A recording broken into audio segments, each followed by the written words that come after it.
Hello friends, कैसे हैं आप सब? क्या हाल चल है जी आप लोगों के? आई होप सो सब बहुत बढ़िया होंगे। चलिए जी, तो सीए इंटर अकाउंट्स का हमारा सर पहला एग्ज़ाम, सी इंटर का पहला exam that is your accounting. सबसे पहला पहला एग्ज़ाम सर बहुत ही इंपॉर्टेंट होता है। अगर ये एग्ज़ाम बहुत अच्छा हो जाए तो सर समझ लो आगे के एग्ज़ाम मतलब कहते हैं ना बेड़ा पार हो गया। आगे के एग्ज़ाम आपके बड़ी आराम से निकल जाते हैं। लेकिन अगर ये पेपर थोड़ा सा खराब हो जाता है तो सर आगे वाले आने वाले पेपरों में थोड़ी बहुत टेंशन रहती है, मतलब उसका इम्पैक्ट देखने को मिल जाता है हमें आगे आने वाले एग्जाम्स में। तो सर यही मैं चाहता हूँ कि सर आपका जो पहला पहला पेपर है अकाउंट्स का वो बहुत अच्छा हो, उसको आप बिल्कुल परफेक्ट करके आओ, बहुत बढ़िया पेपर करके आओ, सो दैट इसका इम्पैक्ट, इस खुशी का इम्पैक्ट आपके आने वाले एग्जाम्स में आना चाहिए। ठीक, लेकिन पेपर बेहतर कैसे होगा, पेपर अच्छा कैसे होगा, उसके लिए आपको कुछ चाहिए प्लानिंग, कुछ चाहिए स्ट्रेटेजी। अब ये जो एग्जाम का टाइम होता है ये बहुत क्रूशल होता है। इसमें अगर आपने कोई भी डिसीजन, कोई भी स्टेप गलत ले लिया तो सर आपके एग्जाम्स परफॉर्मेंस आपकी अफेक्ट हो जाएगी। हर एक कहते हैं ना, आपको एक ठीक ठाक एक बढ़िया स्टेप लेना पड़ेगा सो दैट आप सारी चीजें ठीक से प्रॉपरली एग्जीक्यूट कर पाओ। क्योंकि सर क्या होता है कि ये टाइम कम होता है, कोर्स कंटेंट ज्यादा होता है, सारी चीजों को शॉर्टली फटाफट कवर अप करना थोड़ा सा मुश्किल हो जाता है। अब कैसे कवर अप किया जाए उसके लिए सर मैं हर अटेम्प्ट से पहले कुछ इंपॉर्टेंट प्लानिंग बताता हूँ। इस अटेम्प्ट से पहले भी मैंने कुछ प्लानिंग करी है। ठीक, वो प्लानिंग मुझे आप लोगों के साथ डिस्कस करनी है और ये काफ़ी हेल्पफुल मिली है बच्चों को, काफ़ी हेल्पफुल होती है हर अटेम्प्ट के बच्चों को। आपके लिए भी सर ये काफ़ी मददगार साबित होगी। आओ जी, तो last moment tips for CA inter account exam. देखो जी, सबसे पहली गलती आप लोग क्या नहीं करेंगे, बच्चे क्या करते हैं सर, अकाउंट्स का एग्जाम पहले है, वो क्या करते हैं एक एक हफ्ता पहले अकाउंट्स पढ़ना शुरू कर देते हैं। मतलब एग्जाम से एक हफ्ता पहले अकाउंट्स पढ़े जा रहे हैं, एक हफ्ता 5-6 दिन पहले अकाउंट्स ही पढ़े जा रहे हैं। क्या ये ठीक है? क्या ये ठीक है? सर मेरे हिसाब से ये बिल्कुल भी ठीक नहीं है। क्योंकि क्या होगा, आप पहले पेपर में स्टार्टिंग के 5-6 दिन दे दोगे, लेकिन आगे आने वाले पेपर में ये तो सोचो ना कि आपके पास टाइम कितना है, 1.5 दिन है। तो आपको क्या सीखना है? आपको ये सीखना है कि सर 1.5 से 2 दिन में मैं अपने सिलेबस को कैसे कवर करूं। क्योंकि यहां पर पहले पेपर में अगर आप ये चीज अच्छे से सीख के जाओगे तो आगे आने वाले पेपर में अप्लाई भी कर पाओगे। अगर आप पहले पेपर में रिलैक्सेशन मोड पे जाओगे और 5-6 दिन में आराम से कवर करोगे, 5-6 दिन में तो कोई भी कवर कर लेगा। ठीक, लेकिन आगे आने वाले पेपर का क्या, वहां पर आप 1.5 दिन में कैसे सिलेबस को कवर करके चलोगे। तो सर कभी भी आपको 5-6 दिन पहले प्रिपरेशन शुरू नहीं करनी चाहिए, मतलब एक्सक्लूसिव प्रिपरेशन शुरू नहीं करनी चाहिए। जैसे कि सर आपका 6 तारीख को एग्जाम है, तो आपको अकाउंट्स के लिए जो डेज रिजर्व करने हैं वो सर 4 तारीख से रिजर्व करने हैं। 2 ही दिन रिजर्व करो, 4 और 5 और 6 का भी सर काफी हद तक कुछ घंटे आपके पास होते हैं, 5-6 घंटे आपके पास सुबह के होते हैं। तो पूरा पूरा दिन की अगर मैं बात करूं तो 4 और 5 ये दो आपको पूरे पूरे दिन सिर्फ अकाउंट्स के लिए रखने हैं। 3 तारीख तक आप जो पढ़ रहे हो सर पढ़ते चले जाओ। ठीक, जो भी आप रिवाइज कर रहे हो, जो भी सब्जेक्ट आप पढ़ रहे हो पढ़ते चले जाओ, लेकिन 4th ऑनवर्ड्स आपको सिर्फ और सिर्फ क्या करना है, अकाउंट्स करना है। ठीक, किस तरीके से करना है वो सर सारी चीजें मैंने टाइम वाइज प्लानिंग बना रखी है। किस टाइम पे आप क्या चैप्टर करोगे, कहां से क्या क्या चीजें कवर करनी है वो मैंने बना रखी है। प्लस कुछ चीजें छोटी-मोटी मैं आपको यहाँ पर बताता भी चला जाऊंगा कि सर कौन से चैप्टर में क्या क्या चीजें ज्यादा रेलेवेंट है। लास्ट अटेम्प्ट तक क्या करता था सर, मैं आपको ना एक क्वेश्चंस दे देता था कि भाई ये क्वेश्चंस देख लेना, लेकिन इस अटेम्प्ट में मैंने उस चीज को खत्म कर दिया। क्योंकि सर क्या हुआ है कि लास्ट अटेम्प्ट ऑनवर्ड्स, पिछले अटेम्प्ट में ही पेपर में बहुत ही ज्यादा ड्रास्टिक चेंजेस आने लग गए। इंस्टीट्यूट सर क्या करता था कि हमने भी देखो लास्ट, मैंने भी जो क्वेश्चंस की लिस्ट बनाई थी वो वही देख के बनाई थी कि भाई पिछले पास्ट एग्जाम में क्या क्या पूछा जा रहा है, आरटीपी में वो कैसा क्वेश्चन डाल रहे हैं, मॉक टेस्ट में वो कैसा पूछ रहे हैं, उसको एनालाइज करके ही मैंने क्वेश्चंस बनाए थे। लेकिन पिछले अटेम्प्ट में उन्होंने क्या करा सर, चेंज कर दिया, अनएक्सपेक्टेड चीजें थोड़ी बहुत ज्यादा पूछ ली। अब अनएक्सपेक्टेड चीजें ज्यादा पूछने की वजह से क्या हुआ सर, सारी चीजें इंपॉर्टेंट होगी। अब हर चीज इंपॉर्टेंट है, कहीं से भी कुछ भी आ सकता है। तो इसलिए सर आपको अब कोई भी टॉपिक, कोई भी चीज छोड़कर नहीं जानी है। हाँ, ये जरूर मैं बताऊंगा कि सर मेरे हिसाब से एज पर माय प्रेडिक्शन कौन सी चीज ज्यादा इंपॉर्टेंट है, तो वो आप पहले करके बाकी चीजों का बाद में कर लेना। लेकिन करना सब कुछ है, छोड़कर कुछ मत जाना, क्योंकि छोड़ के जाओगे तो आप रिस्क में चले जाओगे। कोई भी चीज आपको छोड़नी नहीं है, प्रोफेशनल एग्जाम है, हम कुछ भी नहीं छोड़ सकते, कहीं से भी कुछ भी पूछा जा सकता है। क्योंकि यहाँ पर कोई पास्ट एग्जाम ट्रेंड, कुछ ये सब चीजें कुछ नहीं चलती हैं सर, कहीं से भी कुछ भी पूछा जा सकता है, आपको हर चीज के लिए रेडी रहना है। ठीक है जी, आओ जी, तो स्टार्टिंग करते हैं सर। पहला दिन that is your day 4th तारीख को, 4 दिसंबर को आप क्या करोगे सर, आपको स्टार्टिंग करनी है सुबह सुबह। बेटर रहेगा सर आप सुबह सुबह जल्दी उठ के पढ़ाई शुरू कर दो।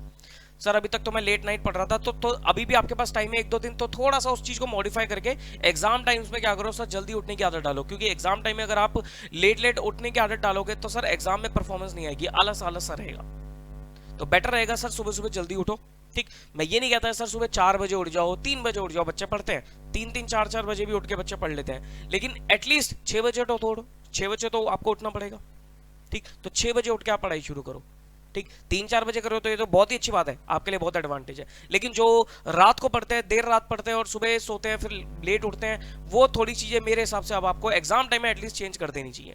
ठीक, अब आपको क्या करना है सर, मान लो आप सुबह 6-6:30 बजे उठते हो, एक स्लॉट निकालना है आपको 5 घंटे का, 6 बजे 6:30 बजे से लेकर 11-11:30 तक का 5 घंटे का स्लॉट निकालोगे। सुबह सुबह उठते ही आप जितना मैक्सिमम हो सके उतनी पढ़ाई कर सकते हो, क्योंकि सुबह सुबह इतना ज्यादा डिस्ट्रैक्शंस नहीं होती है। ठीक, दिन में और इवनिंग में बहुत ज्यादा डिस्ट्रैक्शंस होती हैं। सुबह सुबह उठते ही अगर आप स्टडी मोड पे चले जाओगे, 5-5, 6-6 घंटे आपको पता भी नहीं लगेगा, आराम से पढ़ जाओगे। और यही चीज अगर मैं आपको दिन में बोलूँ कि दिन में 5-6 घंटे निकालना है, दिक्कत आती है, शाम को 5-6 घंटे निकालना है, बहुत मुश्किल हो जाता है, लेकिन सुबह सुबह आराम से निकल जाते हैं, क्योंकि सुबह सुबह आप उठोगे, आपका बॉडी फ्रेश रहेगी, सारी चीजें आप एक्टिव रहोगे, आप फटाफट कर जाओगे चीजों को। ठीक, इनिशियली उठते ही आपको थोड़ा बहुत आलस फील होगा, लेकिन सर उसके तरीके हैं, चाय कॉफी ये सब चीजें आप कंज्यूम करके अपना नींद को भगा सकते हो। ठीक, तो सुबह 6-6:30 बजे उठकर 11-11:30 बजे तक 5 घंटे का आपको स्लॉट निकालना है। इसमें आप 15-20 मिनट का एक ब्रेक जरूर ले लेना बीच में, जिसमें आप ब्रेकफास्ट वगैरह कर रहे हो, खाली पेट पढ़ाई मत करना।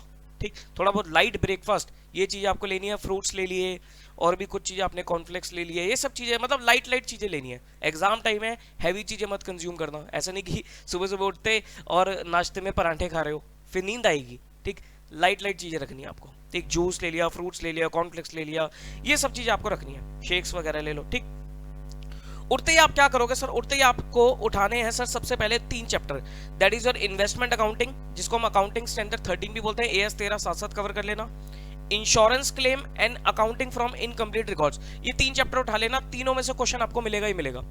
इन्वेस्टमेंट अकाउंटिंग डेफिनेटली क्वेश्चन आता है, इंश्योरेंस क्लेम फिक्स क्वेश्चन है, 10 नंबर का आएगा ही आएगा, और एक आपका इनकम्प्लीट रिकॉर्ड सर 12 नंबर का, 8 नंबर का या 16 नंबर तक का भी क्वेश्चन पूछा जा सकता है। तो अगर अब मैं बात करूं इन तीनों चैप्टर की वेटेज ना करते हुए सर 25 से 30 नंबर की है, तो सुबह सुबह उठते ही आपको ये 25 से 30 नंबर कवर कर लेना है। ठीक, कौन कौन से sir, investment accounting, insurance claim और इनकम्प्लीट रिकॉर्ड्स।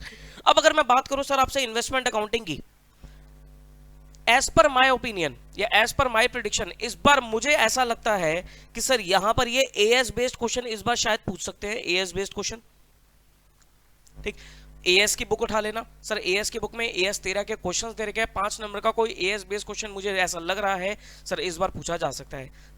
और साथ में अगर खाली एएस बेस्ड नहीं पूछेंगे, अगर 5 नंबर का उन्होंने एएस बेस्ड पूछा तो एक प्रैक्टिकल तो पूछा जाता ही जाता है। ठीक, जनरली क्या होता है कि 10 नंबर का एक क्वेश्चन पूछ लिया जाता है या 12 नंबर का पूछा जाता है, बड़ा क्वेश्चन होता है, शेयर्स और डिबेंचर दोनों मिक्स होते हैं। ठीक, लेकिन इस बार मुझे ऐसा लगता है कि सर एक एएस बेस्ड क्वेश्चन पूछ लेंगे और एक 5 नंबर का शायद डिबेंचर या बॉन्ड वगैरह का इन्वेस्टमेंट अकाउंट पूछ सकते हैं। ठीक, बाकी सर सारी चीज दोबारा मैंने स्टार्टिंग में बोल दिया, आपको कुछ नहीं छोड़ना है, सब चीज करके जानी है। ठीक, उसके बाद इंश्योरेंस क्लेम की अगर बात करें तो सर लॉस ऑफ स्टॉक, मेरे हिसाब से सर लॉस ऑफ स्टॉक ज्यादा इंपॉर्टेंट है, तो लॉस ऑफ स्टॉक को सर बहुत ही अच्छे से करके जाना।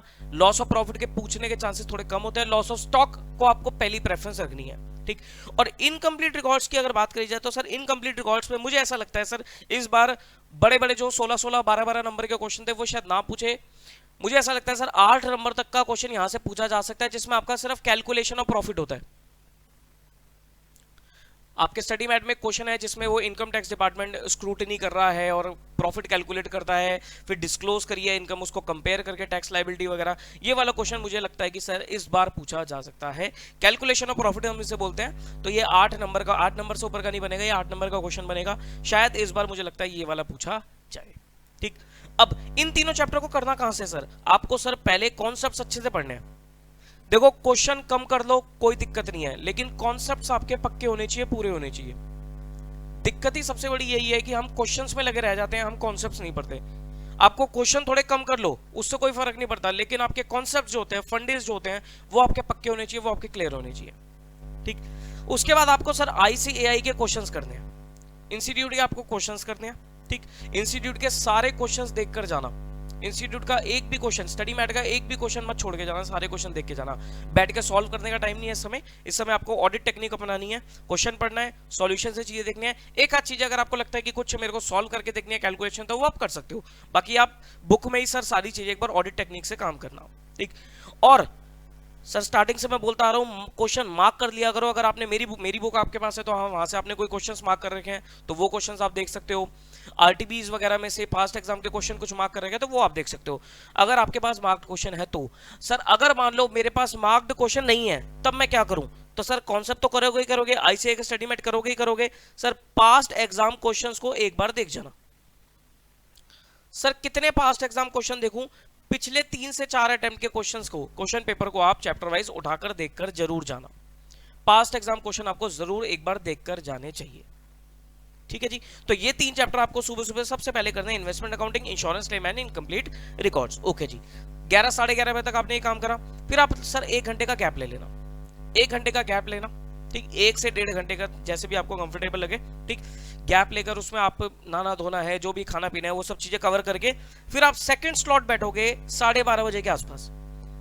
12:30 बजे आप फिर दोबारा पढ़ने बैठोगे और लगभग 4:30 या 5 बजे तक आप पढ़ोगे। 4 से 4.5 घंटे का आपको नॉन स्टॉप पढ़ाई करनी है। यहाँ पर कोई ब्रेक नहीं दिया मैंने, यहाँ पर नॉन स्टॉप आपको पढ़ाई करनी है, ठीक। बीच में गैप मत देना, क्योंकि यहाँ पर गैप देना खतरनाक साबित होगा। यहाँ पर अगर आपने सोचा कि मैं 10-15 मिनट रेस्ट कर लेता हूँ, लेट जाता हूँ, ये यहाँ पर फिर लंबा सर सो गए आप। दिन का टाइम है, अगर आप एक बार लेट गए तो समझ लेना 2-3 घंटे खराब, और फिर बहुत परेशान हो जाओगे। तो यहाँ पर आपको बिल्कुल भी नहीं उठना, सिर्फ पढ़ाई। अगर आलस आ भी रहा है तब भी सर आपको पढ़ाई करनी है, फेस वॉश करो, वॉक करो, लेकिन पढ़ाई करो। यहाँ पर बिल्कुल भी आपको रेस्ट मोड में नहीं आना, ठीक। यहाँ पर आप कौन कौन से चैप्टर उठाओगे यहाँ पर, इसलिए मैंने सर थोड़े इंटरेस्टिंग से चैप्टर रख दिया, like redemption of preference shares रख दिया, रिडेम्पशन ऑफ डिबेंचर रख दिया, एंड प्री एंड पोस्ट रख दिया। ये 3 चैप्टर आप यहाँ पर कवर करोगे 4 से 4.5 घंटे में, ठीक। करने का तरीका यहाँ पर भी सेम है सर, कॉन्सेप्ट कर लो, आईसीए की स्टडी मैट के क्वेश्चंस कर लो, क्वेश्चन मार्क्ड क्वेश्चंस है तो मार्क क्वेश्चन कर लो, वो भी नहीं है तो सर पास्ट एग्जाम के क्वेश्चंस कवर कर लो, ठीक है जी। उसके बाद अब अक्सर मैं आपको लेके जा रहा हूँ रेस्ट मोड पे। अब आपके पास लंबा टाइम गैप है, आपको रेस्ट करना है। 4:30-5 बजे तक आप उठोगे, पढ़ के थक जाओगे सर, क्योंकि सुबह से पढ़ रहे हो, ठीक। अब आपको क्या करना है, 7 बजे तक रेस्ट करना है, ठीक। 7 बजे तक अपना रिलैक्स हो। उसमें आपको अगर थोड़ा शॉर्ट नैप लेनी है, शॉर्ट नैप ले लो, ठीक। इवनिंग वॉक पे जाना है, इवनिंग वॉक पे चले जाओ। किसी फ्रेंड्स वगैरह से अगर बातें करनी है तो सर मैं तो अवॉइड करता हूँ एग्जाम टाइम में किसी से बातें करना, तो सर आपको भी कोई ऐसे फोन कॉल वगैरह पे बातें नहीं करनी चाहिए, एग्जाम टाइम में मत करो, क्योंकि एग्जाम टाइम में फोन कॉल पे बातें करना डेंजरस हो सकता है। ये दोस्त होगा, पूछोगे कि भाई तूने कितना प्रिपेयर कर लिया, वो कुछ बताएगा, आप कुछ बताओगे, कंफ्यूजन क्रिएट हो जाएगी आपके माइंड में भी, उसके माइंड में भी, ठीक। ये टाइम जो रहता है सर, इस टाइम पे आपको माइंड रिलैक्स करके अपने आप से बातें करनी है, अपने आप से बातें करनी है, कुछ अपनी प्लानिंग करनी है। कुछ भी नहीं समझ में आ रहा है सर, रिलैक्स करो, नैप ले लो, पेरेंट्स के साथ बैठ जाओ, म्यूजिक सुन लो, कुछ भी करो सर, थोड़ा वॉक कर लो। वैसे थोड़ा माहौल खराब है, लेकिन वॉक करने जाना चाहते हो क्योंकि पोल्यूशन है बहुत ज़्यादा, वॉक करने जाना चाहते हो वॉक कर लो, ठीक। लेकिन अवॉइड करना सर कोई सोशल मीडिया, अवॉइड करना कोई टीवीज वगैरह, मतलब वीडियो चीज़ें अवॉइड करना, ठीक। उससे क्या होता है ना, उससे थकावट और बढ़ती है। हमें लगता है सर अब मेरा रेस्ट का टाइम है तो मैं टीवी देख लेता हूँ, मैं कोई मूवी देख लेता हूँ, मैं कोई शो देख लेता हूँ, वेब सीरीज देख लेता हूँ, उससे कुछ नहीं होता, उससे आप रिलैक्स नहीं होते, उससे और थकावट क्रिएट होगी आपको। हाँ, म्यूजिक सुनो, वो ठीक है, समझ रहे हो मेरी बात को। तो 7 बजे तक रेस्ट करके उसके बाद आपको सर पूरे दिन का आखिरी स्लॉट निकालना है, 7 बजे से लेकर 12 बजे तक। 7 बजे से लेकर 12 बजे तक आप स्लॉट निकालोगे, इसमें इंक्लूडिंग 15-20 मिनट्स का ब्रेक आप यहाँ पर भी लोगे, डिनर वगैरह बीच में कर लेना, ठीक। यहाँ पर सर आपको क्या कवर करना है, यहाँ पर आपको सारे के सारे अकाउंटिंग स्टैंडर्ड्स कवर करने हैं। 5 घंटे के टाइम में आपको सारे के सारे अकाउंटिंग स्टैंडर्ड्स कवर कर लेने हैं। कौन कौन से एएस की बात करूँ सर मैं, AS1 हो गया, AS2 हो गया, AS10 हो गया, 11 हो गया, 12 हो गया और 16 हो गया। AS13 और 3 वो चैप्टर के साथ कवर होता है, इसलिए उसको मैंने यहाँ पर नहीं डाला है। AS1 to 10, 11, 12 और 16, और एक होता है sir introduction to accounting standards, ये भी आप कवर करके चलना। करोगे कैसे सर, सेम चीज यहाँ पर भी, कॉन्सेप्ट्स, आईसीए के क्वेश्चन और मार्क्ड क्वेश्चन। मार्क्ड क्वेश्चन नहीं है तो सर पास्ट एग्जाम के क्वेश्चन। अच्छा, आईसीए की स्टडी मैट में एएस के बैक क्वेश्चंस बहुत अच्छे दे रखे हैं, तो बैक क्वेश्चन जरूर करना। बैक क्वेश्चन अच्छे दे रखे तो बैक क्वेश्चन पे जरूर आपको ध्यान देना है, ठीक। अगर मैं सर एएस के इंपॉर्टेंट एएस की बात करूं एज पर मी, तो सर AS2 इंपॉर्टेंट है, AS10 इंपॉर्टेंट है, इस बार मुझे लगता है AS11 और 16 इंपॉर्टेंट है। ये 4 AS मेरे को पर्सनली इंपॉर्टेंट लग रहे हैं। AS 2, 10, 11 और 16, और एक AS 13 मैंने आपको पहले ही बता दिया। ठीक, तो इन 5 में से सर मुझे लगता है सिर्फ इन 5 में से 4 क्वेश्चन आपके एग्जाम में देखने को मिलेंगे, बट फिर वही बात, करना सब कुछ है। ठीक है जी, तो सर ये आपका डे 1 कवर होता है। ठीक, डे 1 में आपने अच्छा खासा क्वांटम कर लिया है। अब आप आ जाओगे डे 2 पे। अब डे 1 पे अगर आप इतना कवर कर लोगे ना, तो डे 2 आपको बहुत रिलैक्स लगेगा, हल्का लगेगा।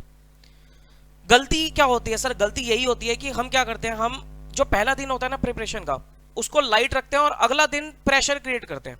ऐसा नहीं करना चाहिए, उल्टा करना चाहिए। उल्टा आपको क्या करना चाहिए सर, पहला दिन को थोड़ा सा हैवी कर दो, अगला दिन आपको थोड़ा प्रेशर कम रहेगा, और जितना कम प्रेशर लेगा उतना आपको कॉन्फिडेंस भी बूस्टअप होता चला जाएगा। ठीक, डे 2 5 दिसंबर को आप क्या करोगे सर, 6 साढ़े 6 बजे, टाइम टेबल वही है, टाइम शेड्यूल वही है, इसमें कोई मैंने चेंज नहीं किया। 6 साढ़े 6 बजे उठोगे, 11 साढ़े 11 बजे तक आपको स्लॉट निकालना है 5 घंटे का, 15-20 मिनट का आपको इसमें बीच में वही ब्रेक लेना है। चैप्टर कौन कौन से करने हैं आपको? Financial statement of company, schedule 3। Schedule 3 sir, schedule 3 में 2 चीजें इंपॉर्टेंट बन रही है। एक आपका calculation of managerial remuneration, MR की कैलकुलेशन, इफेक्टिव कैपिटल बेस्ड, या सर सेक्शन 198 के प्रॉफिट बेस्ड। 198 के प्रॉफिट के ऊपर भी कैलकुलेशन पूछी जा सकती है, 5 नंबर का क्वेश्चन बनता है। और एक आपका सर शेड्यूल 3 में कई बार वो बैलेंस शीट पूछ लेता है, कई बार वो स्टेटमेंट ऑफ PL पूछ लेता है। बैलेंस शीट प्रेजेंटेशन थोड़ी ज्यादा इंपॉर्टेंट रहती है, और अगर वो पूरा क्वेश्चन पूछेगा आपसे 20 नंबर तक का, तो वो पूरा बैलेंस शीट और PL दोनों भी मिक्स करके पूछ सकता है, जो चांसेस थोड़े से कम रहते हैं। ठीक, तो ये कह सकता हूं मैं शेड्यूल 3 के आपके क्वेश्चन हो गए। ठीक, तो ये आपका फाइनेंशियल स्टेटमेंट का टॉपिक हो गया। उसके बाद आपका कैश फ्लो स्टेटमेंट AS 3 के साथ साथ कवर कर लेना, AS 3 भी करना, कैश फ्लो भी करना। कैश फ्लो में मुझे पर्सनली लगता है सर इस बार शायद डायरेक्ट मेथड के चांस बन सकते हैं, डायरेक्ट मेथड पूछा जा सकता है आपसे। ठीक, उसके बाद बोनस इशू, छोटा सा चैप्टर, राइट इशू, छोटा चैप्टर। बोनस इशू शायद मुझे लगता है sir redemption of preference shares, bonus issue, ये सारी चीजें मिक्स करके देते हैं आपको एग्जाम में। इस बीच में राइट इशू की भी एंट्री डाल सकते हैं, तो मिक्स करके एक फुल फ्लैश 10 नंबर का क्वेश्चन वो बना सकता है एग्जाम में। ठीक, देखो एग्जामिनर के पास बहुत स्कोप है, वो कहीं से भी क्वेश्चन डाल देगा। कोर्स कंटेंट आप प्रॉपर्ली अगर मैनेज करोगे तो आप बड़ी आराम से अच्छे नंबर स्कोर कर जाओगे यहाँ पर। ठीक, तो ये 3 चैप्टर आपको सुबह सुबह कवर करने हैं। करना वही तरीका है, आपको कॉन्सेप्ट्स पढ़ने हैं, ICAI के स्टडी मैट के क्वेश्चंस करोगे, और मार्क्ड क्वेश्चन नहीं है तो पास्ट एग्जाम क्वेश्चन, लेकिन करोगे यही चीजें। ठीक, कॉन्सेप्ट्स दोबारा बोल रहा हूं सर, कॉन्सेप्ट जरूर जरूर जरूर अच्छे से पढ़कर जाना। कॉन्सेप्ट्स नहीं पढ़ोगे तो फंस जाओगे।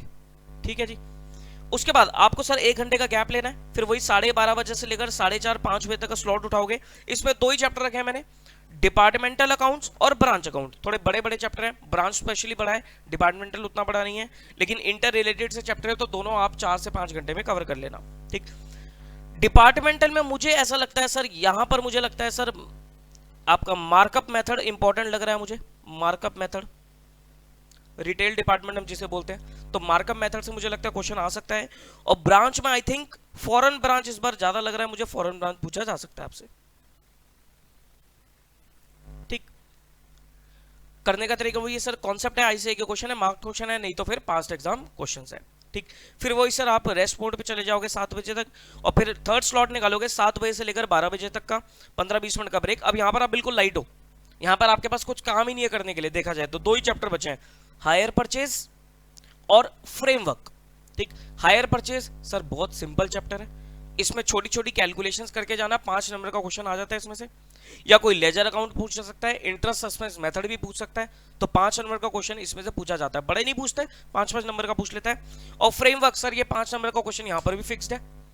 इसमें आपका सर एक तो प्रैक्टिकल अगर मैं बात करूं तो एक तो वो नॉट गोइंग कंसर्न वाला PL अकाउंट बनाने के लिए पूछ सकता है, एक फिजिकल कैपिटल मेंटेनेंस वाला क्वेश्चन पूछ सकता है आपसे। थियोरेटिकल बात करोगे तो सर थियोरेटिकल में elements of financial statements, components of financial statements, ये सब चीजें आपसे पूछी जा सकती हैं। ठीक, और अगर आपका कोई सर ऊपर कोई पेंडिंग टॉपिक रह गया है, कोई चीज आप कवर नहीं कर पाए, तो वो आप यहां पर डाल सकते हो। देखो आप सीक्वेंस यही रखना, जो मैंने सीक्वेंस लिखवाई है ना, सीक्वेंस में आप इधर उधर मत करना, जिस टाइम पे मैंने जो चीज लिखवाई है आप उसी टाइम पे कवर करना। पूरी हो रही है तो अच्छी बात है, अगर पूरी नहीं भी हो रही है तो कोई दिक्कत नहीं है, अगले लेवल पे मत ले जाना। मान लो यहां पर आपका इनकम्प्लीट रिकॉर्ड्स आपका नहीं हुआ, ध्यान से सुनना, मान लो आपका इनकम्प्लीट रिकॉर्ड नहीं हुआ, तो आप ये 12:30 वाले स्लॉट में इनकम्प्लीट रिकॉर्ड मत लेके चलना, छोड़ देना उसे, क्योंकि यहां पर मैंने आपको 7 बजे से लेकर 12 बजे तक आपको गैप दे रखा है। आप यहां पर कवर कर सकते हो, इवन अगला दिन भी है आपके पास, कवर कर सकते हो। ठीक है, मेरी बात समझ रहे हो? ठीक, okay. Next come to your sir day 3, जो कि आपका एग्जाम वाला दिन है, 6 दिसंबर। यहां पर आपको क्या करना है सर, यहां पर सुबह 6 बजे उठ जाना, 6 बजे से लेकर 8:30 बजे तक का एक स्लॉट निकालना, लगभग 2.5 घंटे का। 2.5 घंटे में आपको क्या करना है सर, यहां पर आप कोई चैप्टर नहीं है आपके पास, आपको आरटीपीस करनी है। पिछली 3-4 आरटीपी अपने पास रखो और आरटीपीस के क्वेश्चंस आपको देखने हैं, और आरटीपीस के साथ साथ आपको सर मॉक टेस्ट पेपर भी देखने हैं, एमटीबीज भी देखने हैं। जितने आप एमटीबी देख सकते हो उतने एमटीबी देख लेना, आरटीपी देख लेना। देखो यहां पर ये नहीं है कि मुझे इतने आरटीपी करने ही करने हैं, जितने हो जाए उतने कर लेना, लेकिन करना जरूर रिवर्स ऑर्डर में शुरू करना, पीछे से शुरू करना कि भाई लेटेस्ट आरटीपी पहले, फिर उससे पहले, फिर उससे पहले, फिर उससे पहले। तो ऐसे करके 3-4 आरटीपी मॉक टेस्ट पेपर आपको ये कवर कर लेने चाहिए, ठीक। फिर आप 1 घंटे का गैप देकर फिर 9:30 बजे से लेकर 11:30-12 बजे तक, जैसा भी आपको कंफर्टेबल लगे। किसी का एग्जामिनेशन सेंटर बिल्कुल पास में तो वो थोड़ा लेट तक पढ़ सकता है, आधे घंटे में ऐसा कुछ नहीं होता है, लेट तक पढ़ सकता है। किसी का दूर है तो वो थोड़ा जल्दी निकलेगा, ठीक। आरटीपीज और एमटीपीज, और यहां पर sir as per your choice, अगर आप आरटीपीज एमटीपीज पहले ही कर चुके हो, 2.5 घंटे में आपकी सारी कवर हो जाती हैं, तो यहां पर क्या करोगे, खाली तो बैठना नहीं है सर, अपनी चॉइस के हिसाब से कुछ चीज कवर कर लेना। कुछ भी नहीं समझ में आ रहा सर क्या करूं, यहां पर आप एएस कर लेना, अकाउंटिंग स्टैंडर्ड से एक बार दोबारा पढ़ लेना। बात समझ में आती है? तो सर ये शेड्यूल फॉलो करके चलना ड्यूरिंग योर एग्जाम, ओके। अब कुछ जनरल बातें आपको जो ध्यान रखनी है उसके ऊपर बात करता हूं। ये सारी जो स्लाइड है इसका पीडीएफ करके मैं अपने टेलीग्राम चैनल पे डाल दूंगा, तो टेलीग्राम चैनल में आपको ये मिल जाएगा। टेलीग्राम नहीं ज्वाइन करा तो सर वीडियो की डिस्क्रिप्शन में टेलीग्राम का लिंक मिलेगा, उसको ज्वाइन कर लेना, वहां पर इसकी पीडीएफ आ जाएगी, ठीक। कुछ जनरल बातें जो आपको ध्यान रखनी है, ध्यान से सुनना सर, ये इंपॉर्टेंट चीज है, लगेंगे आपको बिल्कुल बेसिक बातें, लेकिन यहाँ गलतियां हो जाती हैं, ठीक। ध्यान से सुनो। सबसे पहला point sir, reach centre at least 60 minutes before exam. Exam से सर कम से कम 1 घंटा पहले आपको एग्जामिनेशन सेंटर पे पहुंच जाना चाहिए। कोविड का टाइम है, एंट्री होने में टाइम लगेगा, चेकिंग में टाइम लगता है, तो सर एटलीस्ट 1 घंटा पहले आप एग्जाम सेंटर पे पहुंच जाना, ठीक। कोविड की पूरी प्रिकॉशन लेके चलना, मास्क वगैरह, सैनिटाइजर वगैरह लेके चलना। कोविड खत्म नहीं हुआ है अभी, ध्यान रहे, हल्का जरूर हो गया लेकिन खत्म नहीं हुआ। अब तो न्यू वेरिएंट भी सुनने को मिल गया है, तो प्लीज उसको अभी लाइटली मत लो, पूरी कोविड की प्रिकॉशन लेके चलो, और बिना मास्क वगैरह के एंट्री नहीं होगी एग्जाम हॉल में, तो लेके चलना, एक्स्ट्रा लेके जाना, सैनिटाइजर अपने खुद लेके जाना, वहां नहीं मिलते चीजें, ठीक। हैवी मील्स को अवॉइड करो एग्जाम टाइम में। एग्जाम टाइम में सर आपको ज्यादा हैवी नहीं खाना चाहिए, थोड़ा लिक्विड कंज्यूम ज्यादा करो, जितना हो सके सर पानी पियो, जूसेस, इन सब चीजों का इंटेक करो। नारियल पानी पी सकते हो वो पियो, ठीक। फ्रूट्स खा सकते हो, फ्रूट्स खाओ, सैलेड खा सकते हो, सैलेड खाओ, दूध पियो, कॉर्नफ्लेक्स खाओ, और जितनी भी सर हेल्दी चीजें हैं, न्यूट्रिशनस चीजें हैं, वो सब चीजें खाओ, ड्राई फ्रूट्स वगैरह खाओ, बादाम खाओ, ये सब चीजें खाओ। थोड़ा कुछ टाइम के लिए, जब तक एग्जाम है सर, हैवी चीजों से दूर रहो, कार्ब से दूर रहो। कार्ब समझते हो ना, सब पराठे वगैरह इतना मत खाओ, रोटी एक आध चलेगी, लेकिन पराठे वगैरह हैवी मत खाओ, राइस वगैरह को कंज्यूम मत करो, दालें खा लो, राइस मत खाओ, ठीक। क्योंकि क्या होता है सर, ये सब चीजें लेजीनेस बढ़ा देती हैं। एग्जाम खत्म होने के बाद जो मर्जी खाओ, कोई नहीं पूछ रहा आपसे, जो मर्जी खाओ, ठीक, लेकिन एग्जाम टाइम में थोड़ा ध्यान रखो। 15 मिनट का जो रीडिंग टाइम है, 15 मिनट्स का रीडिंग टाइम है, उसको बड़ा वाइजली आपको यूटिलाइज करना चाहिए। बच्चे उस टाइम को करते हैं खराब, आपको उस टाइम को यूटिलाइज करना है कैसे। 15 मिनट में जो आपका रीडिंग टाइम है, आपको कभी भी कंपलसरी क्वेश्चन को रीड नहीं करना है। यहाँ पर बच्चे सबसे बड़ी गलती क्या करते हैं, क्वेश्चन पेपर हाथ में आएगा और स्टार्टिंग से रीड करना शुरू करते हैं, नहीं, गलत है ये तरीका। कंपलसरी क्वेश्चन तो करना ही करना, उसको पढ़ के क्या कर लोगे, उसको पढ़ने में ही 15 मिनट लग जाएंगे आपके, समझ रहे हो, तो उसको 15 मिनट में नहीं पढ़ना, छोड़ दो उसे। आपको क्या करना है सर, आपको कंपलसरी क्वेश्चन के अलावा बाकी जितने भी क्वेश्चंस हैं, तो पहले आपको ये देखना है कि मेरे को कौन सा क्वेश्चन छोड़ना है, तो select that question which you want to leave. आपको बाकी क्वेश्चन में पहले ये सिलेक्शन करनी है कि मेरे को इनमें से चॉइस में कौन सा क्वेश्चन छोड़ना है, उसको पूरा काटा लगा देना। अपना डिसीजन एग्जाम टाइम के बीच में चेंज मत करना, बहुत कंफ्यूज हो जाओगे फिर आप। पेपर लेंथी होता है अकाउंट्स का, स्पीड मेंटेन भी करनी पड़ेगी, ठीक। तो आपको पहले ही डिसाइड करना है कि मुझे किस क्वेश्चन को स्किप करना है, किस क्वेश्चन को छोड़ देना है, ठीक, उसको बिल्कुल काटा लगा देना, ठीक है जी। और फिर उसके बाद जब आपने क्वेश्चन डिसाइड कर लिया कि मुझे लेट से 3rd क्वेश्चन छोड़ना है, फिर उसके बाद आपको एक सीक्वेंस बना लेनी है कि मेरे को कौन कौन से क्वेश्चन को पहले कवर करना है, एक सीक्वेंस आप बना लेना आप, ठीक। 15 मिनट में आपको सर ये काम पहले करने हैं कि जो क्वेश्चन छोड़ना है उसको सेलेक्ट कर लो और एक सीक्वेंस बना लो, फिर आप सर पढ़ते रहो। प्लानिंग सर बहुत इंपॉर्टेंट है इस चीज में। सीक्वेंस सेलेक्ट कर ली, उसके बाद क्या करोगे sir, attempt the compulsory question after 1 और 2 क्वेश्चन। कंपलसरी क्वेश्चन को जो होता है पहला क्वेश्चन ना तो स्टार्टिंग में करना, क्योंकि सर एएस बेस्ड क्वेश्चन है, एएस बेस्ड क्वेश्चन है तो पूरे मार्क्स उसमें नहीं मिलते हैं, फिर भी उसको आप बिल्कुल स्टार्टिंग में ना करके आप बीच में कहीं डालना, क्वेश्चन नंबर 1 के बाद डाल देना या क्वेश्चन नंबर 2 के बाद डाल देना, जैसे भी आपको बीच में कहीं फिट करना है उसे, बिल्कुल एंड में भी मत करना, बिल्कुल स्टार्टिंग में भी मत करना, ठीक। ये सब चीजें ध्यान रखनी है आपको। अकाउंटिंग स्टैंडर्ड का नाम और नंबर अच्छे से आपको पढ़कर जाना है। एएस का नाम और नंबर जरूर आपको अच्छे से पता होना चाहिए कि भाई कौन से एएस से क्वेश्चन है, तो हर क्वेश्चन में आंसर में आपको एएस का नाम और नंबर जरूर कोट करना है, क्योंकि बिना एएस का नाम नंबर कोट करे आपका जो आंसर है वो इनकम्प्लीट लगेगा। एक नंबर तो एएस का नाम नंबर कोट करने का मिल जाएगा आपको, ठीक है। चाहे प्रैक्टिकल क्वेश्चन क्यों ना हो तब भी आपको एएस का नाम नंबर कोट करना है। मान लो इन्वेंट्री वैल्यूएशन का क्वेश्चन आ गया, ठीक, पूरा प्रैक्टिकल क्वेश्चन है, तब भी आप लिखोगे एज पर AS2। किस तरीके से लिखना मैं आपको दिखाता हूं। जैसे आपको इन्वेंट्री वैल्यूएशन का क्वेश्चन आ गया तो आप लिखोगे as per AS2 valuation of inventories, ठीक। फिर आप लिखोगे inventories is valued at cost और NRV whichever is less, the calculation is as follows। फिर आप अपनी कैलकुलेशन कर सकते हो, चाहे थ्योरेटिकल क्वेश्चन हो चाहे प्रैक्टिकल क्वेश्चन हो, आपको एएस का नाम नंबर जरूर कोट करना है, ठीक है जी, समझ रहे हो मेरी बात। और कुछ प्रेजेंटेशन के ऊपर अगर मैं बात करूं, हर क्वेश्चन को एक नए एक फ्रेश पेज से स्टार्ट करोगे। जैसे कि मान लो आप क्वेश्चन नंबर लेट्स से 2 कर रहे हो, ठीक, और 2 का भी ए पार्ट कर रहे हो, तो 2 का ए पार्ट आपने मान लो स्टार्टिंग आपने पेपर की इससे करी 2A पार्ट, ठीक। तो क्वेश्चन नंबर 2 का ए उठाया और उसको आपने लिखना शुरू किया, सॉल्व किया, उसने पूरा 1 पेज लग गया आपका, या लेट्स से 1.5 पेज लग गया। अब 1.5 पेज लगने के बाद आपके पास सेकंड पेज का आधा स्पेस बचा है, तो क्या क्वेश्चन 2 भी वहां स्टार्ट करना चाहिए? नहीं स्टार्ट करना चाहिए आपको। मान लो यहाँ ये आपका पेज नंबर 1 हो गया, ये आपका पेज नंबर 2 हो गया, ये स्पेस बच गया आपके पास, इस पे कुछ नहीं लिखोगे आप, इसको छोड़ देना। नेक्स्ट पेज पे फ्रेश पेज पे आपको ऊपर बड़ा बड़ा लिखना है क्वेश्चन 2B। देखो बड़ी बड़ी साफ खुली खुली प्रेजेंटेशन करके आना, कंजस्टेड तरीके से मत करना, एग्जामिनर को रीड नहीं होता है सर, मार्क्स नहीं मिलेंगे। ध्यान रखना चीजों को, जितना आप अपना साफ सुथरा पेपर करोगे उतना एग्जामिनर खुश हो जाएगा, उतने आपको अच्छे नंबर मिलेंगे, ठीक।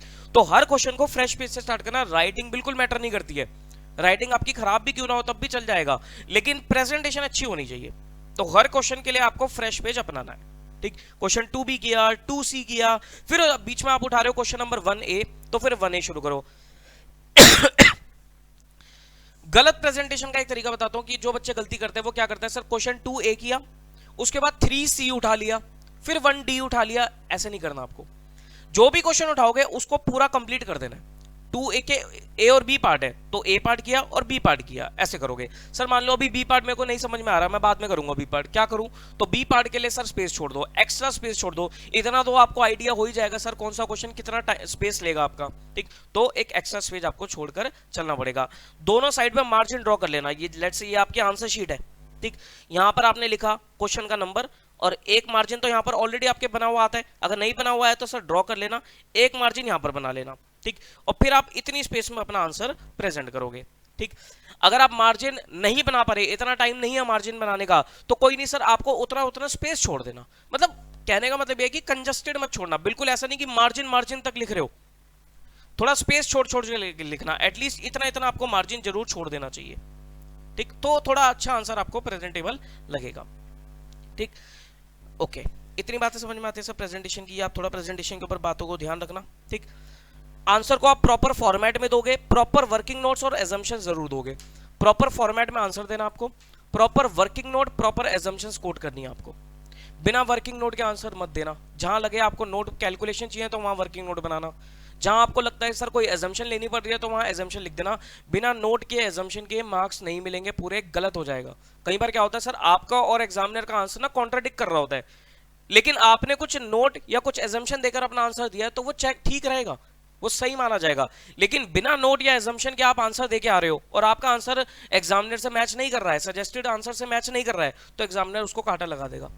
लेकिन अगर आप नोट या एजम्पशन दे दोगे तो आपका आंसर वो इवैल्यूएट किया जाएगा, ठीक मान लिया जाएगा उसे। समझ रहे हो मेरी बात? फॉर्मेट दे देना अच्छे से। फॉर्मेट के लिए कोई स्केल पेंसिल की रिक्वायरमेंट नहीं होती है, प्रॉपर अपना पेन से फॉर्मेट आपको बनाना है। ध्यान रहे आपको कौन सा पेन यूज करना है। स्टेशनरी में आपको सब ब्लैक बॉल पेन यूज करना है, ब्लू पेन से मत करना। आई होप इस चीज का तो सबको पता ही होगा, ब्लैक बॉल पेन से आपको पेपर देना है, ठीक। कैलकुलेटर वगैरह जरूर लेके जाना। बच्चे सर पहला पेपर होता है, बच्चे क्या करते हैं, कैलकुलेटर ही नहीं लेके जाते। अब खुद सोचो, कैलकुलेटर लेके नहीं जा रहे, कहां से मिलेगा कैलकुलेटर, कोई थोड़ी ना देगा आपको अपना कैलकुलेटर। तो प्लीज अपनी स्टेशनरी सही से अपनी प्रॉपर लेके जाना, ठीक।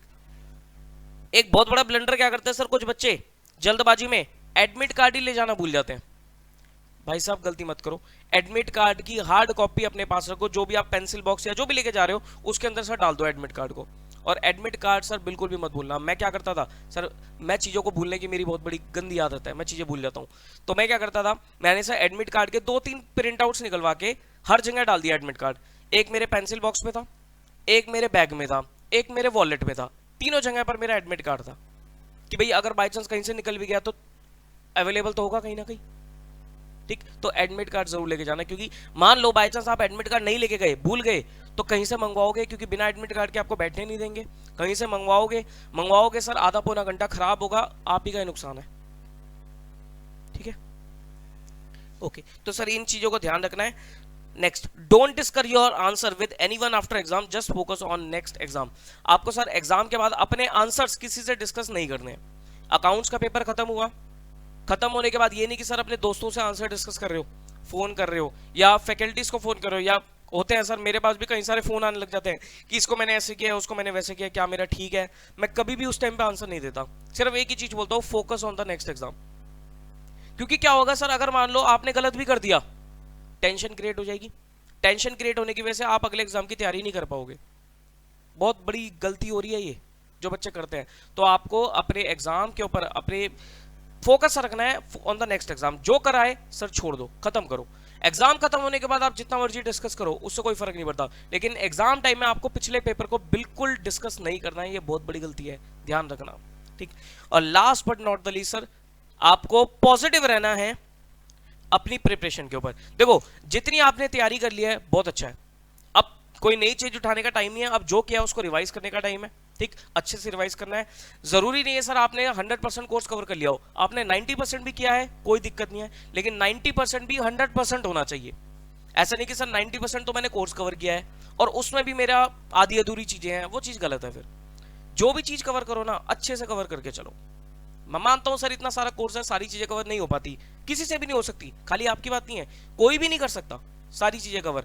जितना करके जा रहे हो उतना सर आपको अपने ऊपर कॉन्फिडेंस होना चाहिए कि मैंने उतनी चीजों को अच्छे से कवर कर लिया है, ठीक। किसी से कोई डिस्कशन नहीं होगी, कोई डाउट्स हैं सर फैकल्टी से पूछो या खुद रिजॉल्व करने की कोशिश करो, सेल्फ स्टडी कर रहे हो तो, ठीक। बट किसी यार दोस्तों से आपको कहीं भी कुछ भी डिस्कस नहीं करना है। ये फालतू के जो टेलीग्राम ग्रुप वगैरह हैं उनको सबको हटा दो, कुछ नहीं होता सर, और कंफ्यूजन क्रिएट होती है। मैं देखता हूँ सर टेलीग्राम मैंने ही बना रखा है सिर्फ अपडेट डालने के लिए। बच्चे क्या करते हैं, मैंने उसमें इसलिए चैट का इनेबल ऑप्शन नहीं कर रखा, नहीं तो बच्चे क्या करेंगे उसमें अननेसेसरी क्वेश्चन पोस्ट करने शुरू करेंगे, कोई कैसा आंसर दे रहा है, कोई कैसा आंसर दे रहा है, कोई कैसा आंसर दे रहा है, वो बहुत कंफ्यूजन क्रिएट करता है, ठीक। तो उनको खत्म करके आप अपनी फैकल्टी से पूछो, फैकल्टी है आपके पास तो ठीक है, सेल्फ स्टडी कर रहे हो तो सर अपना खुद माइंड लगाओ।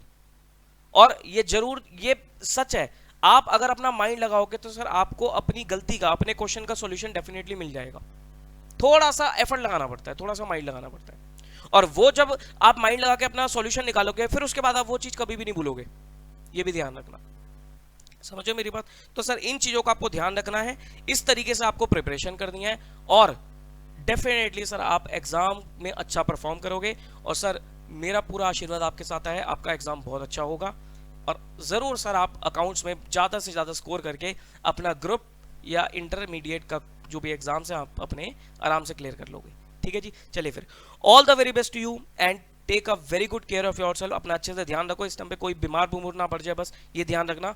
अच्छे से ध्यान रखो, अच्छे से प्रिपरेशन करो, रिलैक्स रहो, जबरदस्ती का स्ट्रेस लेने की जरूरत नहीं है। टेंशन होती है सर, माहौल ही ऐसा है, कोई बात नहीं, एग्जाम का फियर रहेगा ही रहेगा, लेकिन जबरदस्ती का स्ट्रेस लेने की जरूरत नहीं है। एग्जाम है सर, कोई ऐसा नहीं है कि सर आप कोई जंग लड़ने जा रहे हो, it's just exam, it's just a exam, हो जाएगा, क्लियर हो जाएगा आराम से, डोंट वरी, ठीक। कोई भी डाउट आता है सर, मेरा नंबर आपके सामने आ रहा है 9717175748, आप मुझे व्हाट्सअप कर देना। कोशिश रहेगी सर मैं जितने मैक्सिमम होंगे उतने मैं रिप्लाई कर दूंगा, ठीक है जी, चलिए फिर all the very best to you, take care of yourself, bye bye.